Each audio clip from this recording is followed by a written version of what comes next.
আজ হলো রথযাত্রার পঞ্চম দিন আর সঙ্গে আজ হলো শ্রাবণ মাসের প্রথম সোমবার। রথযাত্রা চতুর্থ দিনের কোনো ভিডিও তোমাদের সাথে শেয়ার করতে পারিনি, কারণ হঠাৎ করে তৃতীয় দিন রাত্রিবেলা এসে আমার ভীষণ জ্বর হয়ে গেছিল। তাই সেদিন আর মন্দিরেই যেতে পারিনি। গলাটা শুনে আশা করছি তোমরা বুঝতেই পারছো।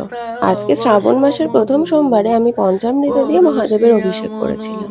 কালকেই আমি এত জ্বরে ভুগেছি, আবার আজকে তো এত বৃষ্টি। জগন্নাথ দেবের কৃপায় এবারে বৃষ্টিতে ভেজার পরে কিন্তু আমার আর জ্বর আসেনি। গুন্ডিচা মন্দিরে ঢুকেই তো এখন জগন্নাথ দেব প্রধান আকর্ষণ। তোমরা সবাই ভগবানের দর্শন করে নিও। আচ্ছা, তোমাদের মধ্যে কারা কারা এই সাক্ষী গোপালের গল্প জানো আমাকে কমেন্টে জানিও তো। আজকে তো আমি বিকেল বিকেল এই 4টে নাগাদ মন্দিরে গেছিলাম, আর আজকে মন্দিরে ছিল যজ্ঞ। বিকেল বেলা করে মন্দিরে হয় যজ্ঞ, তাই জন্য মাতাজিরা খুব সুন্দর করে আজকে যজ্ঞবেদী সাজাচ্ছিল। আর এরপর তো মাও চলে এসেছিল। আমি বাড়ি থেকে বেরোনোর বেশ কিছুক্ষণ আগে থেকেই দেখছিলাম আকাশে ভীষণ মেঘ করে আছে।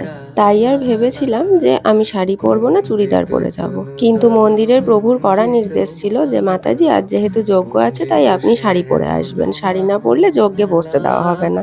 এখন তো কোনো রকম অকেশন ছাড়া শাড়িটা পরাই হয় না, তাই আমিও আর এই সুযোগটা মিস করি। আগের দিন তো আমার এত জ্বর ছিল, সকাল থেকেই শরীরটা ভালো ছিল না। আমি তাই খুব টেনশন করছিলাম কি হবে না হবে, ঠিক করে সবকিছু করতে পারবো কিনা এইসব। তখন মা বলল, চিন্তা করিস না, জগন্নাথ দেবতা আছে, ঠিক হয়ে যাবে সবকিছু। তবে একটা কথা না বললেই নয়, মা আশ্রিত হওয়ার পর কিন্তু এই প্রথমবার আমি যজ্ঞে বসলাম। এত বছর থেকে রথে প্রত্যেকবার দেখেছি অনেক প্রভুরা মাতাজিরা প্রত্যেকে যজ্ঞে বসতেন, কিন্তু আমার কোনোবার সুযোগ হয়নি। তো এই বছর ভগবানের আশীর্বাদে আমারও সুযোগ হলো, এই জন্য তো আমি খুবই খুশি ছিলাম। আর জানো তো, মন্দিরে গিয়ে এতক্ষণ মন্দিরে থাকার পর আমার মনেই হচ্ছিল না যে কালকে আমার এত জ্বর ছিল, আমার এত শরীর খারাপ ছিল।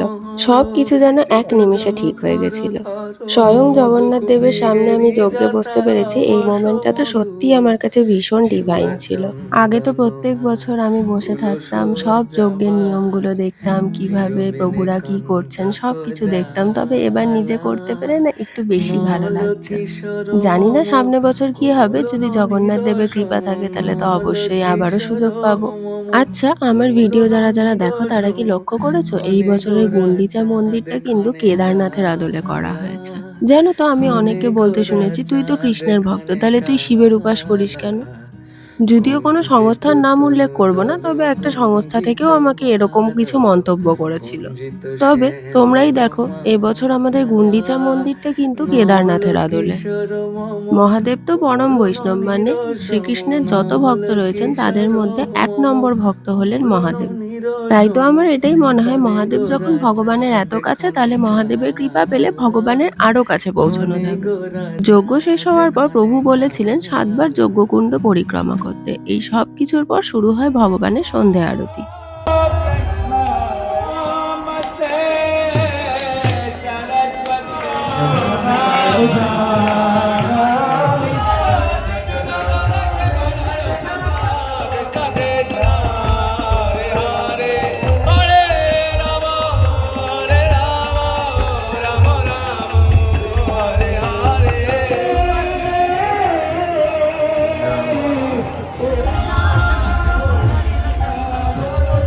আজকের দিনে কিন্তু একটা মজার ঘটনা হবে, কারণ আজ হলো রথযাত্রার পঞ্চম দিন।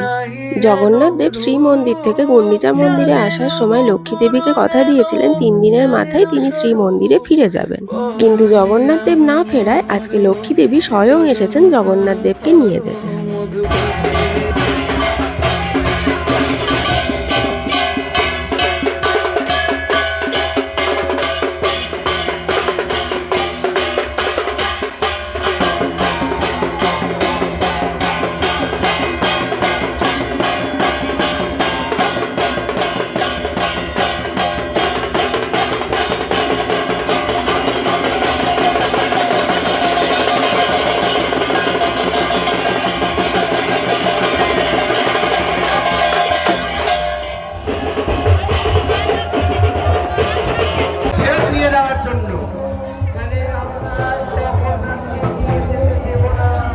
কেন লক্ষ্মী দেবী বলছেন, ওনাকে বলেছেন 3 দিনের মধ্যে ফেরত যাবেন, এখনো যায়নি, 5 দিন হয়ে গেল, তাই উনি এসছেন। আর জগন্নাথকে নিয়ে যাবে শ্রীমন্দিরে।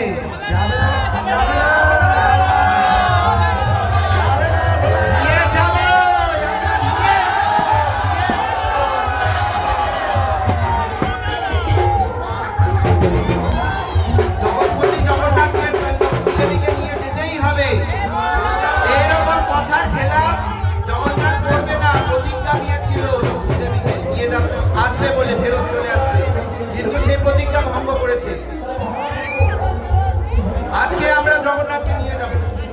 লক্ষ্মী দেবী আজকে জগন্নাথকে নিয়ে যাবে। ছেড়ে দিন, জগন্নাথকে ছেড়ে দিন।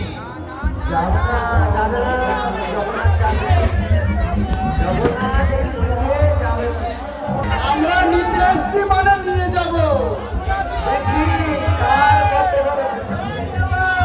না হলে আমরা এখানে জগন্নাথকে তুলে নিয়ে যাব। লক্ষ্মী দেবীকে প্রতিজ্ঞা দিয়েছিল বলে উনি আসেননি। 5 দিনের দিন দেখছে আসেনি, উনি তার স্বামীকে নিতে এসছে। ছেড়ে দিন, না হলে শ্রীমন্দিরে যখন যাবে তখন আর ফেরত নিয়ে যেতে দেবে না। আমরা মন্দিরে ঢুকতে দেবো না জগন্নাথ।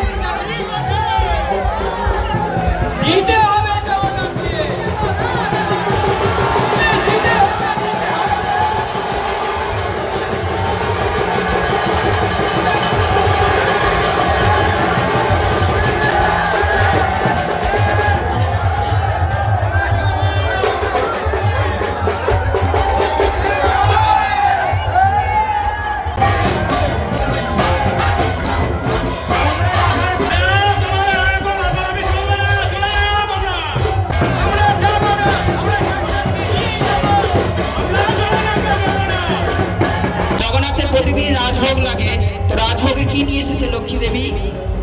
শ্রীমন্দিরের থেকে বেশি রাজভোগ রান্না হয় জগন্নাথের জন্য। তোমরা কি খাওয়াচ্ছ?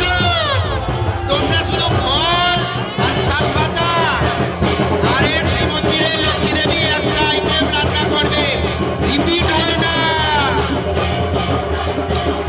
চাপিয়ে লক্ষ্মী দেবী রান্না করে, তোমরা এখানে কি খাওয়াচ্ছ? লতা পাতা, ফল আর গাছ। ছেড়ে দাও, তোমরা পারবে না।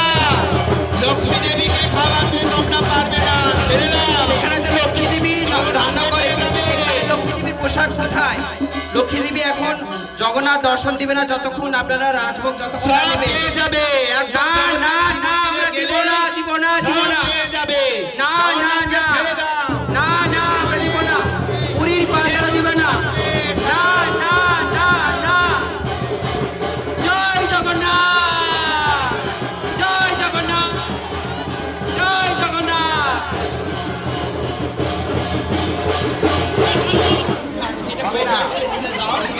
ওই হাড়িটা কই? তোমাদের হাড়িটা দেখালে কই? না, আমরা দর্শন দিব না দিব না দিব না দিব না যতক্ষণ না দিবে। না, যত লক্ষ্মী দেবীকে বলতে বলো যে রাজভোগ নিয়ে এসছি, তখনই দর্শন হবে। আগে জগন্নাথকে ছাড়তে হবে, তারপরে রাজভোগ পাবে, না হলে কিচ্ছু পাবে না। আমাদের জগন্নাথ শ্রীমন্দিরে জগন্নাথের কিচ্ছু অভাব হয় না। শ্রীমন্দিরে জগন্নাথের কিচ্ছু অভাব হয় না। লক্ষ্মী দেবী জাদুই ভাবে রান্না করে দেয়, শ্রীমন্দিরে কিচ্ছুর অভাব হবে না। ছেড়ে দাও, কিন্তু আমরা ঝলক দর্শন দিব, আমরা ওর উপরে দর্শন দিব। ঝলক দর্শন দিয়ে দেওয়ার দরকারই নেই তো, আমরা লক্ষ্মী জগন্নাথকে নিয়েই যাই। না না, নিয়ে যাবে ঝলক জগন্নাথকে। দর্শন দেব। যদি আপনারা যতক্ষণ না ভোগ দিবেন ততক্ষণ ঝলক দর্শন হবে। যখন ভোগ আজকে দিবেন, জগন্নাথকে আমরা নিয়েই যাব, নিয়েই যাব জগন্নাথ।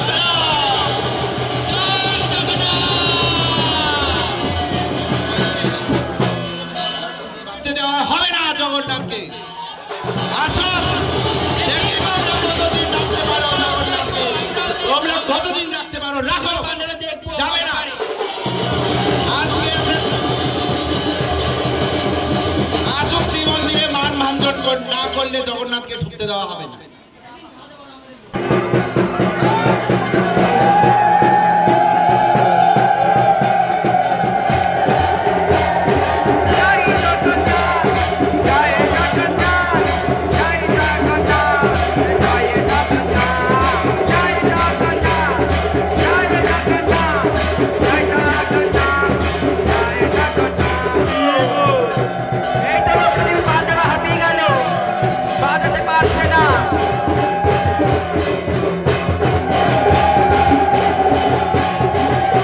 গুন্ডিচা মন্দিরের ভক্তরা তো কিছুতেই জগন্নাথ দেবকে যেতে দেবেন না শ্রীমন্দিরে, আর লক্ষ্মী দেবীও তার শ্রীমন্দিরে সব ভক্তদের নিয়ে এসেছে জগন্নাথ দেবকে নিয়ে যাওয়ার জন্য।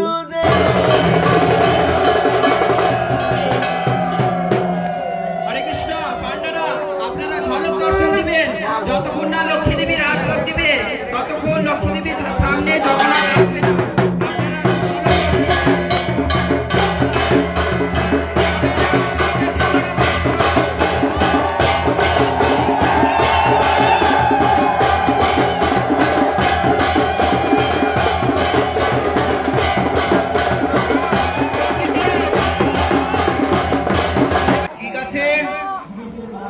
যেতে দিলে না, ছাড়লে না জগন্নাথকে।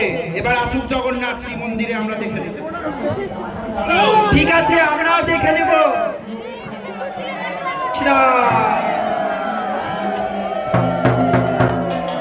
ওই নিয়ে যাও, তোমাদের লক্ষ্মীদেবীকে নিয়ে চলে যাও। জগন্নাথ যাবে না তোমাদের সাথে। যাও, নিয়ে যাও, চলে যাও। ভক্তরা যখন জগন্নাথ দেবকে যেতে দিলেন না, তখন লক্ষ্মী দেবী আবার রাগ করে শ্রীমন্দির চলে যান। এরপর 9 দিন পর উল্টো রথের দিন জগন্নাথ দেব যখন শ্রীমন্দিরে যাবেন, তখন লক্ষ্মী দেবী আর তাকে ঢুকতে দেবেন না। ভগবানের এই লীলা নিয়ে উল্টো রথের দিন কিন্তু আমাদের শ্রীমন্দিরে খুব সুন্দর একটা অনুষ্ঠান হয়। যারা মালদায় থাকো তাদের উদ্দেশ্যে বলি, উল্টো রথের শেষে কিন্তু অবশ্যই এসো শ্রীমন্দিরে এই সুন্দর লীলাটা দেখার জন্য, যেটা অবস্থিত নেতাজি মোড়ে। আজকে তো মন্দিরে আমি ভীষণ ব্যস্ত ছিলাম, তাই আমার খুব সুন্দর সুন্দর কয়েকটা ছবি ভিডিও করে দিয়েছে আমার এই ছোট্ট ভাই সুমিত। আর মন্দির থেকে কাক ভেজে ভিজে আমরা চলে গেছিলাম মৌমিতাদের বাড়ি। মৌমিতাদের বাড়িতে আজকে ছিল নারায়ণ পুজো। মন্দির থেকে ফিরতে তো অনেকটাই লেট হয়ে গেছিল, প্রায় রাত্রি 9টা বেজে গেছিল। তাই আজকে আর আমাদের মা মেয়েদের আড্ডাটা খুব একটা জমেনি। তার উপর থেকে বাড়িতে আসা তারাও ছিল, কারণ বাইরে মুষলধারে বৃষ্টি হচ্ছিল। আজকের মতন টাটা, তোমাদের সাথে আবার দেখা হবে রথযাত্রার ডে 6 এর ব্লগে। হরে কৃষ্ণ।